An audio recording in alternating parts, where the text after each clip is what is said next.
Hello guys, তার একটা video নিলাম আপনাদের মাঝে। আজকের ভিডিওটা খুবই স্যাড, কারণ আমাদের গ্রামে একটা নদী আছে, ব্রহ্মপুত্র নদীতে একটা চ্যাংড়া পড়ছে 12 বছর, হ্যাঁ 10-12 বছর।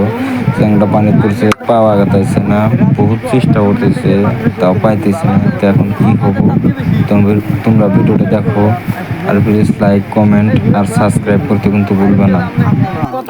তো গাইস, ভিডিওটা দেখো, আমি কিছু কথা বলছি পরে। তো ভিডিওটা তোমরা আগে দেখো। তো গাই, গ্রামে না কিছু একটা মানুষ হয়েছে, এটা মানুষ হয়েছে দেখো, একটা দুটো মানুষ নিছে। আমরা জুবিন দা মরছে, তা তো কত মানুষ কত হারা হয়েছে দেখো। যাতে এখানে কি হচ্ছে দেখো, মানুষের দুনিয়া থাই খাইতেছে না, দন্তির কান্দে মানুষের লোট দেখো, দুনিয়ার মানুষ। খুবই স্যাড, খুবই খারাপ বিষয়।